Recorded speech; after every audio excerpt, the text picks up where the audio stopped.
Assalamualaikum warahmatullahi wabarakatuh. Kepada Bapak Abdurrahman, SEMAK yang saya hormati, selaku dosen pembimbing pada mata kuliah Pendidikan Agama, dan rekan-rekan sekalian yang saya banggakan. Pada kesempatan kali ini, izinkan saya memperkenalkan diri terlebih dahulu. Saya Fahira Yolanda dengan NIM 2002010720119 dari Prodi Manajemen Universitas Cyber Asia, tahun ajaran 2022-2023. Kali ini, saya akan mempresentasikan mengenai beberapa materi sesi dari mata kuliah Pendidikan Agama. Di sesi pertama, prinsip kaidah agama. Tentunya, semua agama pasti memiliki prinsip kaidah agama. Tetapi, tidak semua agama memiliki persamaan prinsip yang sama. Ada beberapa agama yang memiliki perbedaan prinsip yang cukup mencolok. Dalam ajaran Islam, kaidah agama ini ada di keimanan manusia itu sendiri. Seorang yang beriman pasti memiliki kaidah tersebut dan dapat menjabarkan definisi kaidah atau pedoman agama Islam tersebut dalam kehidupan dia yang menjalankan perintah agama. Fungsi filsafat. Apa sih fungsi filsafat itu? Filsafat membantu untuk mendalami pertanyaan-pertanyaan asasi manusia tentang realitas, atau yang disebut juga dengan filsafat teoritis, dan lingkup tanggung jawabnya, atau yang disebut juga dengan filsafat praktis. Dalam ajaran Islam, ilmu filsafat digunakan untuk menjawab keingintahuan manusia tentang kehidupan maupun dalam prosesnya dan pelaksanaannya. Hal inilah yang bisa menambah pengetahuan manusia itu sendiri atas dasar mencari jawaban pasti tentang kehidupan. Cara beragama. Cara beragama ini dibedakan menjadi 4 macam. Ada cara beragama tradisional, formal, rasional, dan metode pendahulu. Cara beragama tradisional, yaitu cara beragama berdasar tradisi. Cara ini mengikuti cara beragama nenek moyang atau leluhur. Cara beragama formal yaitu cara beragama berdasarkan formalitas yang berlaku di lingkungannya atau masyarakatnya. Cara beragama rasional adalah cara beragama berdasarkan penggunaan rasio sebisanya. Dan yang terakhir ada cara beragama berdasarkan metode pendahulu, yaitu cara beragama berdasarkan penggunaan akal dan hati atau perasaan di bawah wahyu. Dalam ajaran Islam, agama ini dibawa oleh Nabi Muhammad SAW. Ajaran agama yang datang langsung dari Allah Subhanahu wa Ta'ala, yang dalam penyampaiannya lewat wahyu yang disampaikan oleh malaikat Jibril atas perintah Allah Subhanahu wa Ta'ala. Topik pembahasan pada sesi kedua mengenai filsafat ketuhanan dan prinsip agama. Prinsip agama dalam kehidupan. Prinsip kebebasan beragama atau berkeyakinan memberikan jaminan perlindungan bagi semua manusia untuk memeluk agama atau keyakinan tertentu. Dalam ajaran Islam, setiap manusia berhak memilih agama apapun tanpa adanya suatu paksaan apalagi intimidasi. Biarkan manusia itu memilih agama apa yang dianut serta menjalankan tugas dan kewajiban dari agama yang dipilihnya. Fungsi agama dalam kehidupan kita sendiri yaitu sebagai sumber pedoman hidup bagi individu maupun kelompok, mengatur tata cara hubungan manusia dengan Tuhan, makhluk hidup, dan serta hubungan manusia dengan manusia itu sendiri.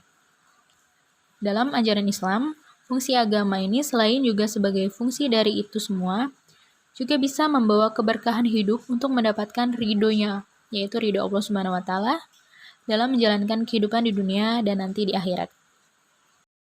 Sumber ajaran agama. Sumber ajaran agama tentu saja mengacu pada kaidah agama yang kita anut dan yakini secara pribadi. Dalam ajaran Islam, sumber ajaran utama yaitu kitab suci Al-Quran dan hadis Nabi Muhammad SAW serta ijma' para ulama. Memasuki sesi ketiga mengenai hakikat martabat dan tanggung jawab manusia. Hakikat manusia. Hakikat penciptaan manusia adalah semata-mata hanya untuk beribadah kepada Tuhan Yang Maha Esa. Dalam ajaran Islam, manusia ini diciptakan di bumi tidak lain dan tidak bukan hanya untuk beribadah kepada Allah, dengan menjalankan segala perintahnya dan menjauhi segala larangannya. Martabat manusia. Salah satu poinnya adalah mempunyai kesadaran moral, yaitu dapat membedakan antara yang baik dan yang buruk.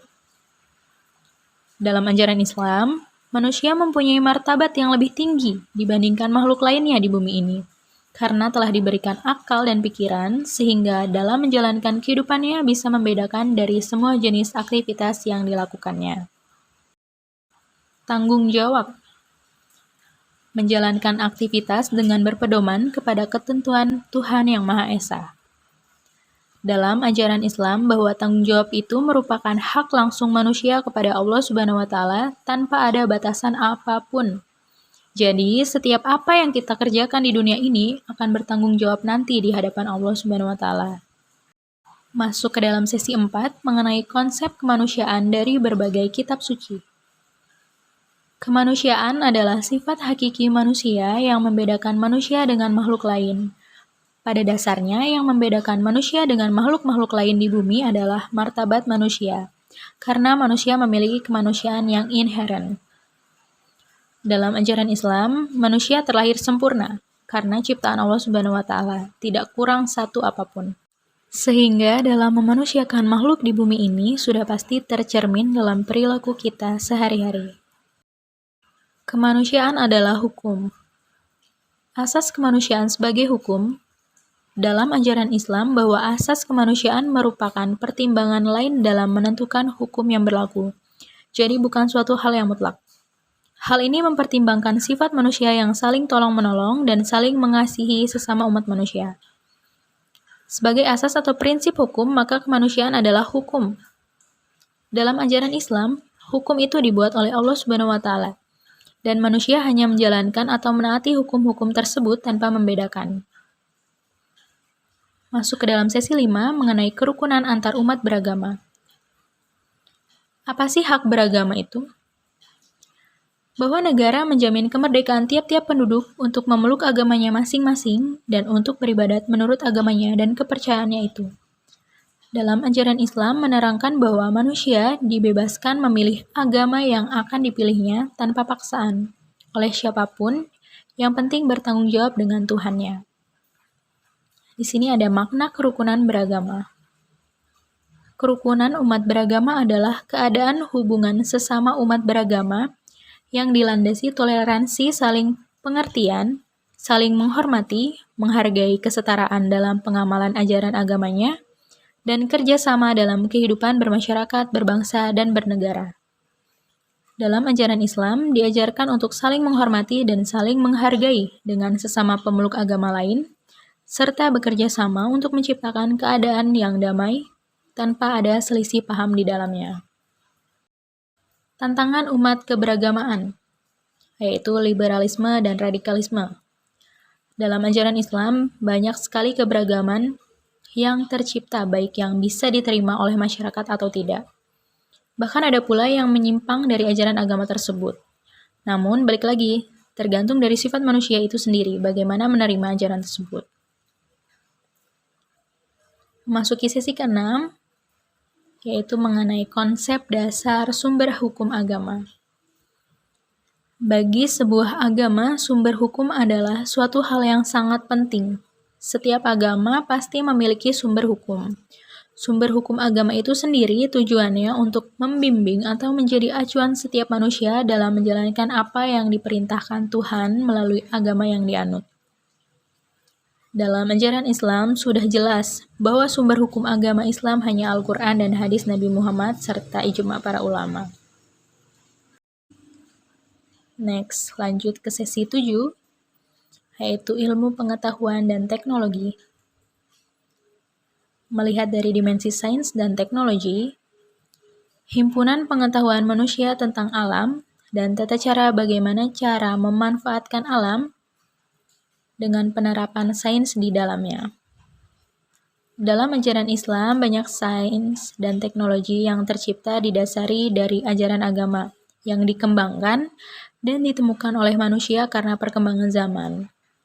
Contohnya seperti proses terbentuknya manusia, di mana Allah sudah menjelaskan di dalam Al-Quran dan manusia sudah mengerti dan bahkan mengembangkannya ilmu tersebut yang dengan tujuan yang terbaik buat manusia itu sendiri. Sesi 9. Kerukunan umat beragama dan implementasinya dalam konteks multikultural. Apa sih multikultural itu? Multikultural adalah keberagaman budaya yang menggambarkan kesatuan berbagai kelompok sosial, budaya, dan suku bangsa yang berbeda dalam suatu negara. Dalam ajaran Islam, sangat menghargai multikultural.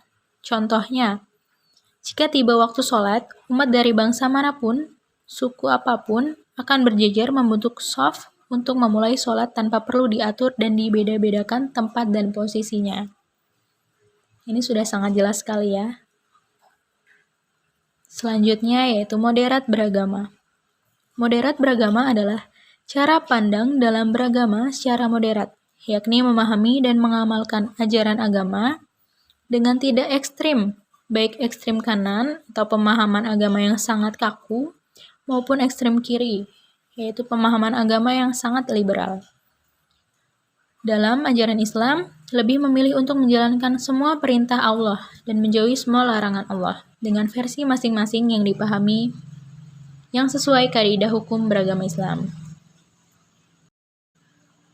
Lanjut ada kerukunan umat beragama. Kerukunan antar agama merupakan salah satu pilar utama dalam memelihara persatuan bangsa dan kedaulatan negara Republik Indonesia. Kerukunan sering diartikan sebagai kondisi hidup dan kehidupan yang mencerminkan suasana damai, tertib, tentram, sejahtera, hormat menghormati, harga menghargai, tenggang rasa, gotong royong sesuai dengan ajaran agama dan kepribadian Pancasila. Dalam ajaran Islam, menciptakan kerukunan beragama merupakan salah satu kewajiban yang harus dikerjakan demi kehidupan yang damai, aman, dan bermasyarakat. Next, di sisi ke-10, memahami dan mengaplikasikan kemandirian dan kesolehan sosial dalam kehidupan bermasyarakat.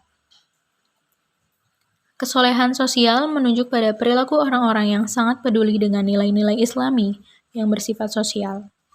Dalam ajaran Islam, manusia yang soleh salah satunya dia menjalani nilai-nilai Islam dengan berinteraksi sesama makhluk sosial lainnya, tanpa membedakan apapun. Semata-mata hanya untuk menjalankan kewajiban sebagai manusia. Di mana manusia adalah makhluk sosial, apakah kita suka atau tidak, hampir semua yang kita lakukan dalam kehidupan kita ini pasti berkaitan dengan orang lain, dan kita membutuhkan orang lain. Dalam ajaran Islam, sejak dini sudah ditanamkan bahwa kita manusia tidak bisa hidup sendirian. Kita perlu manusia-manusia lain untuk berinteraksi dan menjalankan kehidupan bersama-sama. Pengaruh akhlak dalam kehidupan sosial. Pendidikan akhlak yang bermakna merupakan upaya membantu anak didik untuk memberdayakan potensi yang dimilikinya sebagai bekal hidup di masa depan untuk memperoleh kebahagiaan hidup di dunia dan di akhirat. Dalam ajaran Islam, akhlak yang baik adalah akhlak yang bisa mengayomi semua kehidupan sosial. Sesi ke-11 mengenai konsep kewajiban dan hikmah bekerja dalam diri dan masyarakat. Hikmah bekerja. Dengan bekerja keras, tentunya seseorang bisa memenuhi kebutuhannya, sehingga tidak harus meminta belas kasihan orang lain. Selain itu, dengan menjadi pribadi yang bertanggung jawab, seseorang akan dipercaya di mata manusia lainnya, sehingga ia mendapatkan penghormatan dan kemuliaan tersendiri di mata manusia. Dalam ajaran Islam, bekerja merupakan suatu kewajiban yang harus dilakukan oleh manusia untuk memenuhi semua kebutuhan manusia. Di sini ada motivasi kerja. Apa sih motivasi kerja itu? Motivasi kerja merupakan motivasi yang terjadi pada situasi dan lingkungan kerja yang terdapat pada suatu organisasi atau lembaga. Dalam ajaran Islam, salah satu motivasi kerja yang terbaik adalah selalu bekerja hanya untuk beribadah kepada Allah Subhanahu wa taala. Sesi 12. Kemandirian sosial dalam kehidupan bermasyarakat. Kemandirian adalah tindakan dari seseorang untuk mencoba memecahkan masalah yang dihadapi tanpa mengharapkan bantuan dari orang lain. Dalam ajaran Islam, kemandirian merupakan hal yang wajib dimiliki oleh setiap umat Islam dalam upaya melaksanakan hal, aktivitas yang terkait kehidupan agama dan interaksi sosial. Kemandirian sosial. Kemandirian sosial merupakan kemampuan untuk mengadakan interaksi dengan orang lain dan tidak bergantung pada aksi orang lain. Dalam ajaran Islam, sifat mandiri diperlukan untuk menunjukkan kemampuan seseorang dalam menyelesaikan masalah yang dihadapinya, tanpa memerlukan bantuan orang lain dalam kaitannya berinteraksi dengan orang lain tanpa merepotkan. Kita hanya boleh bergantung pada Allah. Kepada manusia hanya cukup memperoleh ridho sesama manusia. Cukup sekian presentasi dari saya mengenai sesi materi pada mata kuliah pendidikan agama. Kurang dan lebihnya saya mohon maaf. Assalamualaikum warahmatullahi wabarakatuh.